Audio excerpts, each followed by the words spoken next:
ሰላምና ጤና በያላችሁበት ይድረሳችሁ ውድና የተከበራችሁ ቤተሰቦቻችን እንደምን አላችሁልን? ከሁለተኛው የዩቲዩብ ቻናላችን አዲስ ስፖርት ልዩ የተለያዩ ስፖርታዊ ጉዳዮችን ልናካፍላችሁ እነሆ ዳግም ተገናኘን።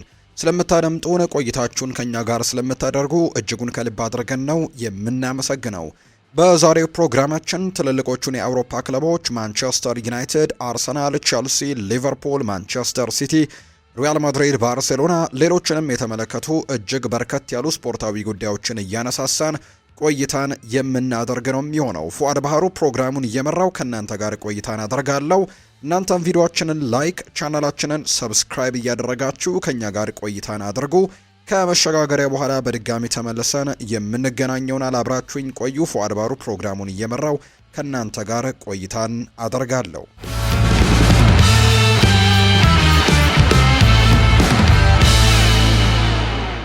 የ55 ዓመቱ አሰልጣኝ ማንቸስተር ዩናይትድ ላይ ሩበን አሞሪምን ለመተካት እጩ ዝርዝር ውስጥ እንዳሉ እየተነገረ ነው።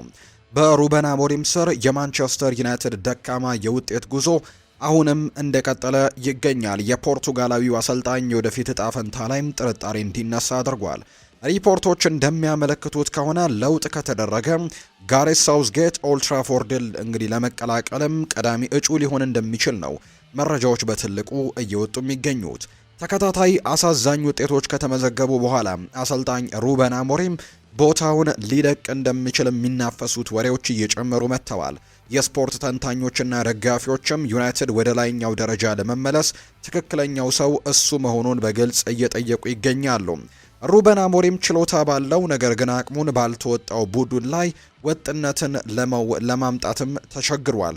በካራባው ካፕ ቀደም ብሎ መሰናበትና የተከላካይ መስመሩ ድክመትም ጫናውን የበለጠ ጨምሮታል። እናም ብዙዎች የአሰልጣኝን ለውጥ አሁን ላይ ሳይዘገይ ያስፈልጋል የሚል ስሜት ላይ ናቸው።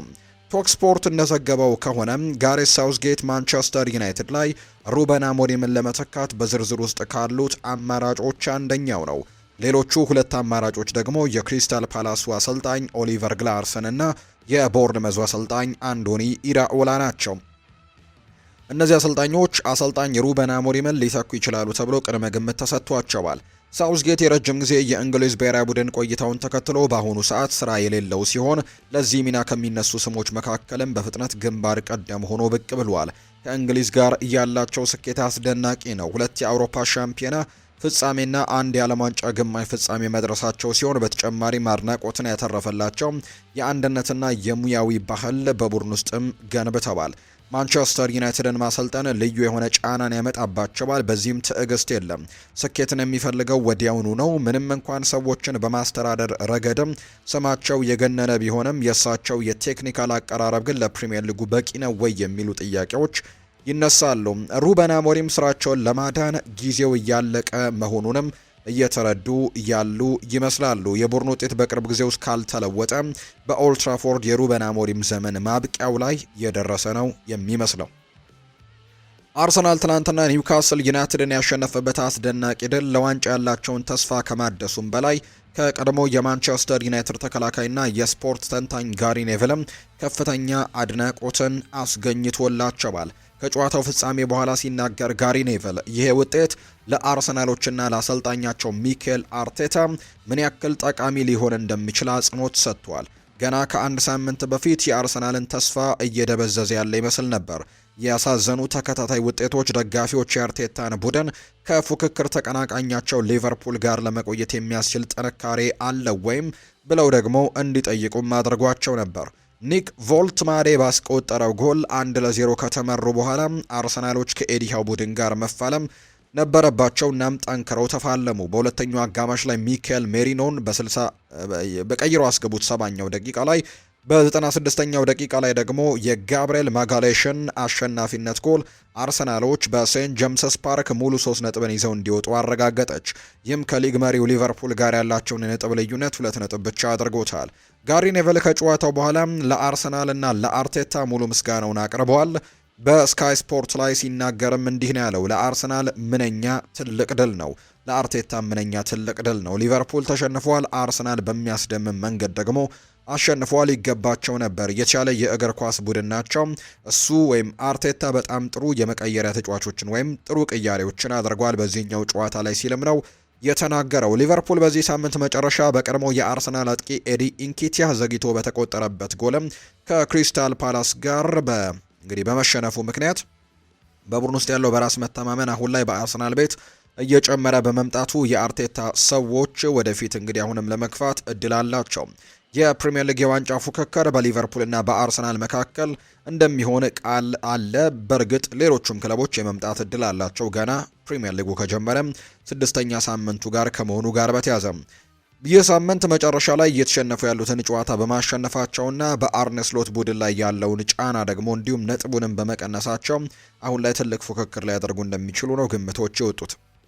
የቦሩሲያ ዶርትመንዱ አማካይ ሁሊያን ብራንት ክለቡን ለቆ ሊወጣ ይችላል እየተባለ ሲሆን የፕሪሚየር ሊግ ክለቦችም ሁኔታውን በቅርበት እየተከታተሉት ነው። ኒውካስል ዩናይትድ እና አስተን ቪላ የተጫዋቹን ሁኔታ እየተከታተሉ መሆናቸው የተዘገበ ሲሆን ቶትናም ሆትስፐርስ ከተጫዋቹ ጋር ስማቸው ተያይዟል። ይህ የጀርመን ብሔራዊ ቡድን አማካይ የውድድር ዓመቱ መጨረሻ ላይ የነፃ ወኪል ይሆናል። የፕሪሚየር ሊግ ክለቦችም በርካሽ ዋጋ ለማስፈረምም ተስፋ አድርገዋል። በነፃ ዝውውር እንዳያጡትም በጥር ወር እንግዲህ አነስ ባለ ዋጋ ሊሸጡት ያስቡ ይሆናል። ወዴት እንደሚያመራ ግን የሚታይ ነው የሚሆነው። እንደ ዘገባዎች ከሆነ ቶትናም ሆትስፐርስን የመቀላቀል እድል ለተጫዋቹ ማራኪ ሊሆን ይችላል። ሁኔታውም እንዴት እንደሚሄድ ደግሞ በቀጣዮቹ ቀናት ይታያል ተብሎ ይታሰባል። ክለቡ በመጨረሻው የሜዳ ክፍል ላይ ጥራትና በጣም ደግሞ የመጨረሻ አቅምን ለመጨመር እየፈለገ እንደሆነ የተዘገበ ሲሆን ሁሊያን ብራንትም ግሩም ግዢ ሊሆንላቸው እንደሚችል ነው አሁን ላይ ግምቶች እየወጡ የሚገኙት። ጀርመናዊው ተጫዋች ባለፈው የውድድር ዓመት 22 ግቦችን በማስቆጠርና በማቀበል ወይም አሲስት በማድረግም አስተዋጽኦን አድርጓል። በፕሪሚየር ሊጉ ስኬታማ ለመሆን የሚያስችል ድንቅ ብቃትም አለው። ለቶትንሃም ጠቃሚ ተጫዋችም ሊሆን ይችላል። ሁሊያን ብራንት አብዛኞቹ ቡድኖችን ያሻሽላል። እሱ በመሃል ሜዳ ላይም ሆነ በክንፍ የመጫወት ችሎታ አለው። ለቡድን አጋሮቹ የግብ ዕድሎችን የመፍጠርና ራሱም ጎሎችን የማስቆጠር አቅሙ ትልቅ ነው። የጀርመኑ አማካይ በሙያው ከፍተኛ ደረጃ ላይ የሚገኝ ሲሆን የአዲስ ፈተናን ለመሞከር ደግሞ ትክክለኛው ጊዜ ሊሆን ይችላል ተብሎ ይታመናል። ኒውካስል ዩናይትድ እና አስተን ቪላም በመጨረሻው የሜዳ ክፍል ላይ የበለጠ ጎሎችን ማስቆጠር ይፈልጋሉ። ጥራት ያላቸው የአጥቂ አማራጮችም አሏቸው። እናም ሁሊያን ብራንት ያለው አይነት የግብ አቀባይነት ደግሞ ማምጣት በእርግጠኝነት ትልቅ ለውጥን ያመጣል ተብሎ ይታሰባል። ሶስቱም ክለቦች ለጀርመኑ አማካይ አስደሳች እድሎችም ሊሆኑ ይችላሉ። እናም ወዴት ሊያመራ እንደሚችል የሚታይ ጉዳይ ይሆናል ተብሎ ነው የሚታሰበው። ማንቸስተር ዩናይትድ እና ቸልሲ ለ21 ዓመቱ የላሊጋ አጥቂ ለመፋለምም ተዘጋጅተዋል። ማንቸስተር ዩናይትድ እና ቸልሲ በክረምቱ የተጫዋቾች የዝውውር መስኮት ብዙ አጥቂዎችን ቢያስፈርሙም ለየራሳቸው ቡድን ተጨማሪ ተጫዋቾችን በቅርቡ ማስፈለግ ሊያስፈልጋቸው ይችላል ተብሏል። ማንቸስተር ዩናይትድ በክረምቱ ማቲያስ ኩኛ፣ ብሪያን ኤምቤሞ እና ቤንጃሚን ሼስኮን ያስፈረመ ሲሆን ቸልሲ ደግሞ ዣኦ ፔድሮን እና ሊያም ዴላፕን እንደ አጥቂ አማራጭነት ጨምረዋል። ይህም ሆኖ ግን ለ2026-27 የውድድር ዘመንና ከዛም በኋላ ተጨማሪ ተጫዋቾችን ለማምጣት እድል አለ። እናም በዚህ ምክንያት የሁለቱም ክለቦች የስፖርት ክፍሎችም ኢላማዎችን በመለየት ላይ ናቸው። እናም አሁን ባለው የውድድር ዘመን መጀመሪያ ላይ በቅርብ ሳምንታት ውስጥ ስፔን ውስጥ ጎልቶ የወጣ አንድ ተጫዋች በሁለቱም ክለቦች እየተከታተሉት ነው። ፌጂያስ እንደዘገበው ከሆነ ማንቸስተር ዩናይትድ እና ቸልሲ በሌቫንቴው አጥቂው ካርል ኤታ ኤዲዮንግ ላይም ፍላጎት ማሳየታቸውን አስመዝግበዋል። ቶትናም በዘንድሮ የላሊጋ ውድድር በ7 ጨዋታዎች ላይ 4 ጎሎችንና 3 ለጎል የሆኑ ኳሶችንም ያቀበለው የ21 ዓመቱ ተጫዋችን ይፈልጋሉ። ኤታ ኤዲዮንግ የውድድር ዘመኑን የጀመረው በቪያሪያል ነበር። ነገር ግን በዝውውር መስኮቱ መዝጊያ ቀን በ3 ሚሊዮን ዩሮ ብቻ ወደ ሌቫንቴ አስገራሚ ዝውውርን አድርጓል። እሱም በዚህ ወር መጀመሪያ ላይ በአዲሱ ክለቡ ተከታታይ በሆኑ 3 ጨዋታዎች ላይ ጎል አስቆጥሯል። ከነዚህም አንደኛው ከሪያል ማድሪድ ጋር ባደረገው ጨዋታ ነበር። የላሊጋ የዝውውር ገበያም ጥሩ ዋጋ የሚያገኝበትን በመባል ይታወቃል። ስለዚህ ማንቸስተር ዩናይትድ፣ ቸልሲና ቶተንሃም መመልከታቸው አያስደንቅም። ኤታ ኤዲዮንግ በውድድር ዘመኑ መጀመሪያ ሳምንታት ውስጥም ከፍተኛ ብቃት ያለው ተጫዋች መሆኑን ስላሳየም ከሚገኙት ምርጥ የገበያ አማራጮች አንደኛው ሊሆን ይችላል። ኤታ በቀጣዩ ክረምት ወደ ፕሪሚየር ሊግ ያመራል ወይ የሚለው እስካሁን የታወቀ ነገር ባይኖርም ማንቸስተር ዩናይትድ እና ቸልሲ ለመፋለም የተዘጋጁበት ብቸኛው አጥቂ እሱ አይደለም። ሁለቱም ክለቦች በዩቬንቱስ ኬናን ይልዲዝ ላይም ፍላጎት እንዳላቸው ጭምር ነው መረጃዎች እያሳዩ የሚገኙት። ሊቨርፑል በመጪው ጥር ተጫዋቾች የዝውውር መስኮት ላይ አዲስ ተከላካይ ለማስፈረም እድሉ ሰፊ ነው። ነገር ግን አንድ ተጫዋች በዚህ ጊዜ ውስጥ ክለቡን ሊሰናበት ይችላል። የጆቫኒ ሊዮን የጉልበት ጅማት ጉዳት ወይም ኤሲኤል ኢንጁሪ አርነ ስሎት በሴንተር ባክ አማራጮቹ ላይ አሳጥቶታል። የዝውውር መስኮቱ እስከሚከፈትም ድረስ ቨርጂል ቫን ዳይክ፣ ኢብራሂማ ኮናቴ እና ጆ ጎሜዝ ብቻ የቡድኑ ዋና ተከላካዮች ሆነው ቀርተዋል። የዝውውር መስኮቱ ሲከፈት ጂኦቫኒ ሊዮን ቀሪውን የውድድር ዘመን ሊያመልጠው ስለሚችል ጉዳቱን ለመሸፈን አዲስ ተጫዋች ሊመጣ እንደሚችል እየተጠበቀ ነው። ማርክ ጎሂን ለማምጣት ጠንካራ ጨው ሊሆን ይችላል። ነገር ግን አዲስ ተጫዋቾች ቢመጡም ባይመጡም ጎሜዝ በአንፊልድ የቆየውን ቆይታ ሊያጠናቅቅ የሚችልበት እድሉ አለ። ካልቺዮ መርካቶ እንደዘገበው ከሆነ ኤሲ ሚላን ጎሜዝን በጥር ወር ለማስፈረም ይፈልጋል። ዝውውሩን ለማስጀመርም ዝግጅቶች እየተደረጉ ነው። በዘንድሮ የውድድር ዘመን በፕሪሚየር ሊጉ 29 ደቂቃዎችን ብቻ የተጫወተው የ28 ዓመቱ ተጫዋች በክረምቱ የዝውውር መስኮት በሮሰነሪው ይፈለግ ነበር። ነገር ግን ዝውውሩ በአርነ ስሎት ታግዶ ነበር። ጎሜዝ በ2015 ክረምት ላይ ከቻርልተን ወደ ሊቨርፑል የተቀላቀለ ሲሆን በጠቅላላው ለሰሞኑ የፕሪሚየር ሊግ አሸናፊ ክለብም 244 ጊዜ ተሰልፎ ተጫውቷል። ይሁንና በጥር ወር ወይም ደግሞ አሁን ባለው የውድድር ዘመን ሲጠናቀቅ ቢያንስ አንድ ሴንተር ባክ እንደሚመጣ ከታሰበም በክለቡ ያለው ቆይታ በሚቀጥሉት 12 ወራት ውስጥም እንደሚያበቃ በእርግጠኝነት መናገር ይቻላል። ጎሜዝ ለተወሰነ ጊዜ በጉዳት ሲሰቃይ ቆይቷል። እናም ሊቨርፑል በ2026 እሱን መልቀቅም ትክክለኛው ጊዜ እንደሆነ ይሰማቸዋል። ይሁን እንጂ የጂኦቫኒ ሊዮን የማገገም ጊዜ ደግሞ ከተጠበቀው በላይ ፈጣን ካልሆነና ከዚህም በተጨማሪ የሚተካው ተጫዋች ካልመጣ በስተቀር በጥር ወር መልቀቁ መፈጠሩ አስገራሚ ነው የሚሆነው። ማንቸስተር ሲቲ በቀጣዩ የክረምት የተጫዋቾች የዝውውር መስኮት የፔፕ ጓርዲዮላውን ቡድን ማጠናከሩን ለመቀጠል ይፈልጋል። የመሃል ሜዳው ደግሞ ለመስራትም ከሚያስፈልጋቸው ቦታዎች አንደኛው ነው። የክለቡ ባለስልጣናት ለሮድሪ ተስማሚ አጋር ለማግኘትም ይፈልጋሉ። ሮድሪ ራሱም ቢሆን ከሪያል ማድሪድ ጋር ስሙ ስለተያዘ ክለቡን ሊለቅ ይችላል። በቅርብ ወራት ውስጥ እንደ ኒኮ ጎንዛሌዝ ያሉ ተጫዋቾችም ሲጠሩ እንግዲህ ጥሩ ነገሮችን ማሳየት አልቻሉም። ሮድሪና ቲያኒ ራይንደርስን የሚያጅብ የመሃል ሜዳ ተጫዋችን ማስፈረም የማንቸስተር ሲቲ ተቀዳሚ ተግባር ይሆናል ተብሎ ይጠበቃል። ክለቡም ምጩ ተጫዋቾችን ለይቶ የማወቅ ስራን ጀምሯል። ይሁንና ዋነኛውን ሰው የማግኘት ተስፋቸው ላይ ትልቅ ጉዳት ደርሶባቸዋል። ፉትቦል ኢንሳይደር እንደዘገበው ከሆነ ፒተር ኡርክ ዣኦ ኔቬስን ለማንቸስተር ሲቲ የህልም የመሃል ሜዳ ኢላማ አድርጎም የሚመለከተው ፓሪስ ሰን ዠርሜን ለምንም አይነት የዝውውር ጥያቄ ግን እንደማይስማማ ነው የሚታመነው። ፓሪስ ሰን ዠርሜን ዣኦ ኔቬስን ለመልቀቅ ያስባል ተብሎ ቢጠረጠርም በጣም ይገርማል። እሱ ከቅርብ ጊዜያት ወዲህ እንግዲህ ለወደፊት እቅዳቸው ቁልፍ አካል ነው። ፓሪስ ሰን ዠርሜን ትሬብልን ባሸነፈበት የመጀመሪያው የውድድር ዓመቱ ቁልፍ ሚና ነበረው። ስለዚህም ሁሉንም ነገር ፓሪስ ሰን ዠርሜን ከሲቲ የሚቀርብለትን ማንኛውንም ጥያቄ ውድቅ እንደሚያደርግ ነው የሚያሳየው። በእርግጥም ማድረግ ቢችሉ ኖሮ እሱ ለማንቸስተር ሲቲና ለፔፕ ጓርዲዮላ የህልም ፈራሚ ይሆን ነበር። እሱ እጅግ በጣም ምርጥ ወጣት ተጫዋች ሲሆን ከዚህም በላይ ደግሞ እያደገ የሚሄድ ነው። እሱ አሁን ላይ በባሎንዶር ደረጃም ከፍተኛ ቦታን ይዞ አጠናቋል። እናም መሻሻሉን ከቀጠለ ከዚህም በላይ ከፍ ሊል ይችላል። ፓሪስ ሰን ዠርሜን እሱን ማጣት አይፈልግም። እናም እንደተናገርነው ማንቸስተር ሲቲ ትልቅ የገንዘብ መጠን ቢያቀርብም ፓሪስ ሰን ዠርሜን በአሁኑ ሰዓት ገንዘቡ የሚያስፈልገው አይመስልም። ኔቬስ ለፔፕ ጓርዲዮላ ቡድን ተስማሚ ተጨማሪ ተጫዋች ይሆናል። ነገር ግን እሱን አለመሸጡ የሚያስደንቅ አይደለም። የማንቸስተር ሲቲ ባለስልጣናት አሁን ላይ ተስማሚ አማራጭ ፍለጋ መጀመር ይኖርባቸዋል ተብሎ ነው የሚታሰበው። ማንቸስተር ዩናይትድ የ27 ዓመቱን የቻምፒየንስ ሊግ አሸናፊ ለማስፈረም በሚያደርገው ጥረት ላይ ተስፋ የሚጭር ዜና አግኝቷል። ማንቸስተር ዩናይትድ የሪያል ማድሪዱን ተጫዋች ፌዴሪኮ ቫልቬርዴን ለማስፈረም በሚያደርገው ጥረት ውስጥ ትልቅ መሻሻልን አግኝቷል። የ27 ዓመቱ አማካይ በውድድር ዓመቱ መጨረሻ ላይም ሊሸጥ ይችላል። ሻቪ አሎንዞ በዩራጓዊው ዓለም አቀፍ ተጫዋችም ገንዘብ ለማግኘት ዝግጁ ሲሆን የመሃል ሜዳ ክፍሉን ለማደስ እየፈለገ ነው። ደቡብ አሜሪካዊው በዚህ የውድድር ዘመን ለሪያል ማድሪድ ቁልፍ ተጫዋች መሆን አልቻለም።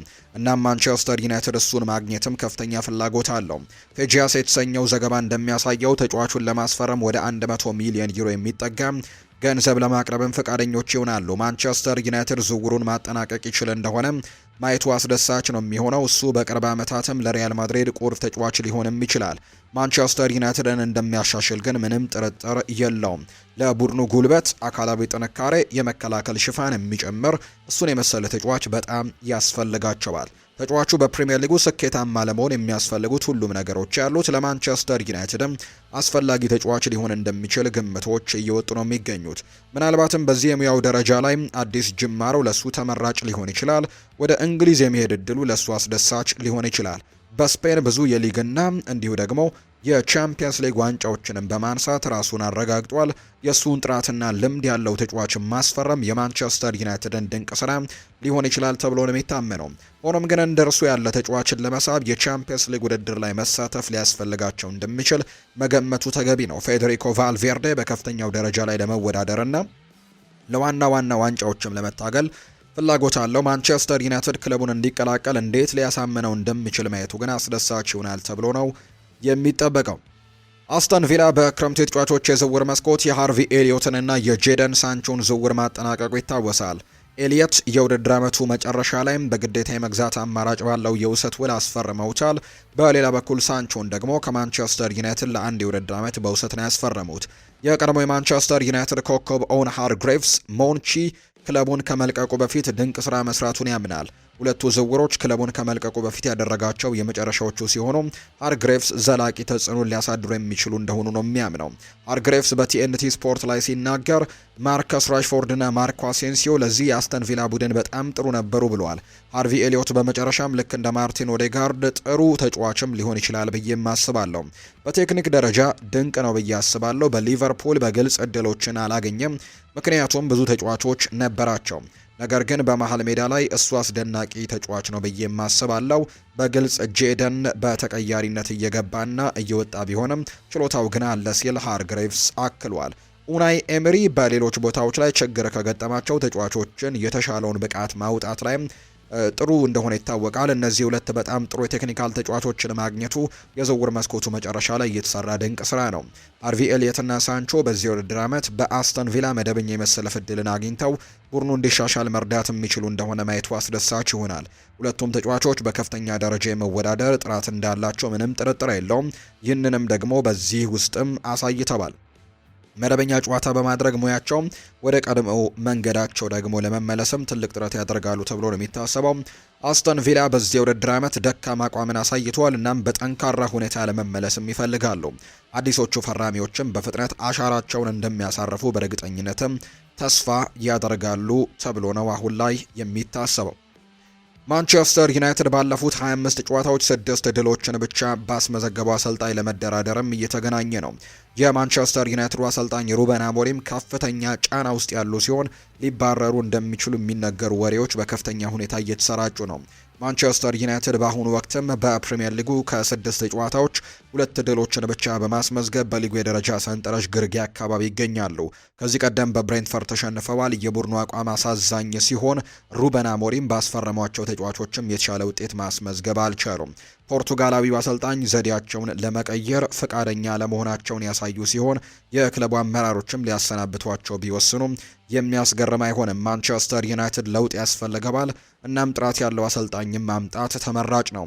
ማንቸስተር ዩናይትድ ከአሰልጣኝ ግርሃም ፖተር ጋር ስሙ መያያዝ ጀምሯል። እንደ ፌጂያስ ዘገባ በቅርቡ ከዌስትሃም ዩናይትድ የተባረሩት አሰልጣኝ በክለቡ ፍላጎት ውስጥ ይገኛሉ። የ48 ዓመቱ አሰልጣኝ በዌስትሃም አስከፊ ጊዜን ያሳለፉ ሲሆን በ25 ጨዋታዎችም 6 ጎሎችን ብቻ ነው ያስመዘገቡት። እሳቸው እንግዲህ ማንቸስተር ዩናይትድ አዲስ አሰልጣኝ አድርጎ መሾም ግራ የሚያጋባ ውሳኔ ይሆናል ተብሎ ነው የሚታሰበው።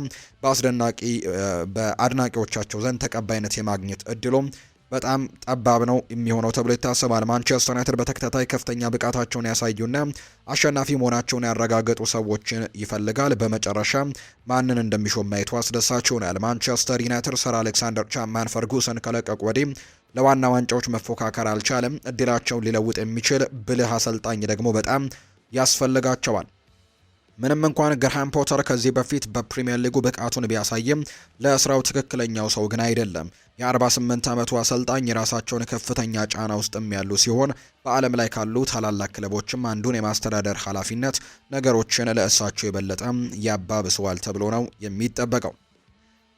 ኦሌ ዋትኪንስ ከሳተ በኋላ ጆ ማጊን በአስተን ቪላ አዲስ የፍጹም ቅጣት ምት መቺ ሆኗል። አስተን ቪላ በዩሮፓ ሊጉ በቦሎኛ ላይ ያስመዘገበው ድል ለኡናይ ኤምሬ ቡድን በጣም የሚያስፈልገው እፎይታን ያመጣ ቢሆንም በቡድኑ የፍጹም ቅጣት ምት አፈጻጸም ዙሪያ ግን አዲስ ክርክርን አስነስቷል። አሁን ደግሞ ካፕቴን ጆ ማጊን ኦሌ ዋትኪንስ ከነጥብ እንግዲህ ስፍራ ወሳኝ ከፍጹም ቅጣት ምት መምቻው ሳጥን ወይም ፍጹም ቅጣት ምቱን ከመምታት እድሉን ካመከነ በኋላ ለውጥ መደረጉን ፍንጭ ሰጥቷል።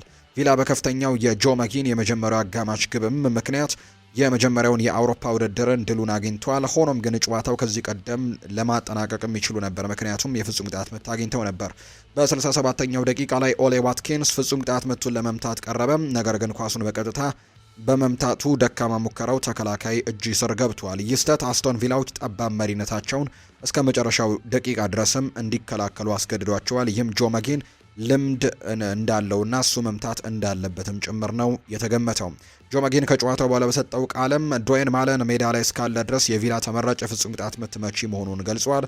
ጆ ማጊን እንዳብራራው ከብሬንትፈርዱ በኋላ ዝርዝሩን ወድጄዋለሁ። ዶዌን ማለን ሊመታው ነበር፣ ነገር ግን ከሜዳ ወጥቶ ነበር። ስለዚህም ኦሌ ዋትኪንስ እንደ አጥቂ ቀጣዩ ተራው የሱ ነው። ይህንን ነገር ማስወገድና የተሻለ መሆንም ያስፈልጋል ሲልም ጭምር ነው ጆ ማጊን ሀሳቡን የሰጠው። ኦሌ ዋትኪንስ ለኡናይ ኤምሪ እቅዶች ወሳኝ አካል ሆኖ ቢቀጥልም አሁን ያለው መቸገር ግን ዶዌን ማለን ወደ ትኩረት ስፍራው እንዲገባ መንገድን ይከፍትለታል ተብሎ ነው የሚታሰበው። ኒውካስል ዩናይትድ የዩቬንቱስን ተጫዋች ማኑኤል ሉካቴሊን ለማዘዋወርም የመሃል ሜዳ አማራጮቹን ለማጠናከርም የተዘጋጀ መሆኑ ተዘግቧል። ኤዲሃውና ለቡድኑ አዲስ የመሃል ሜዳ ተጫዋችም ደግሞ እየፈለጉ ሲሆን የጣሊያኑ ኢንተርናሽናል ትኩረታቸውን ስቦታል።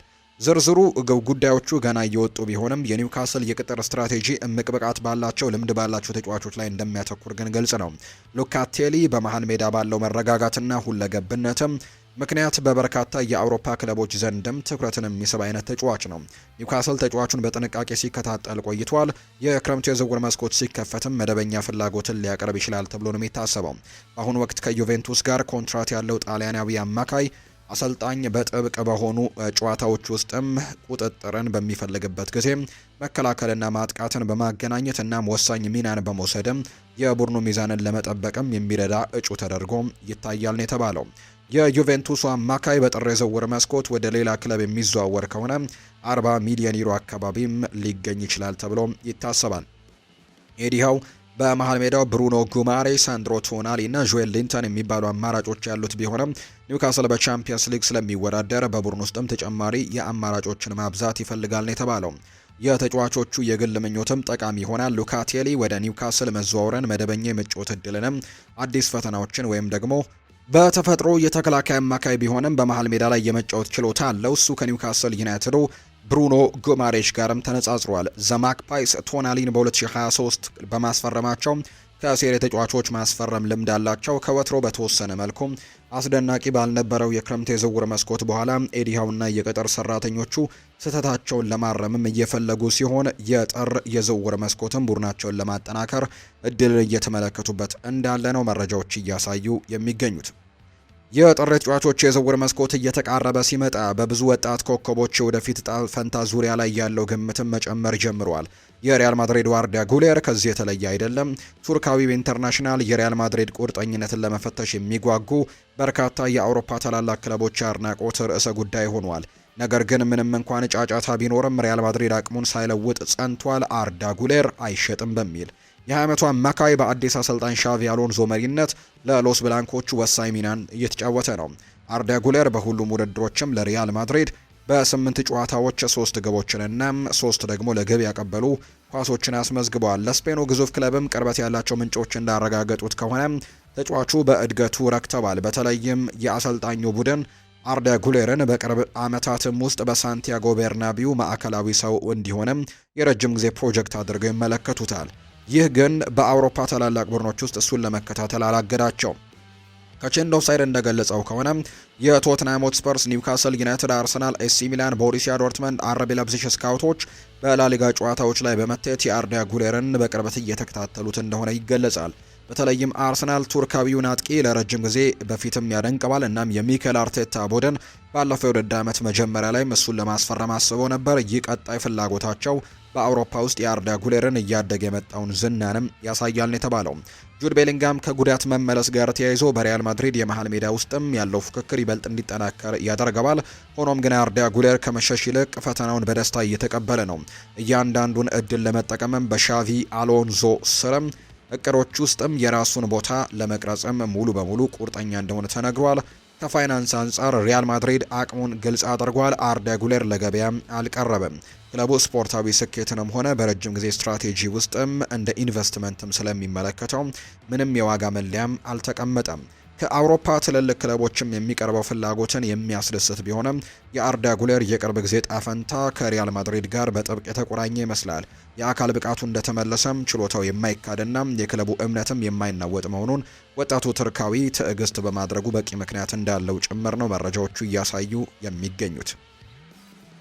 ውድና የተከበራችሁ ቤተሰቦቻችን ለዛሬ ከሁለተኛው የዩቲዩብ ቻናላችን አዲስ ስፖርት ልዩ የያዝንላችሁ አዳዲስ ስፖርታዊ ጉዳዮቻችን እነዚህን ነው የሚመስሉት።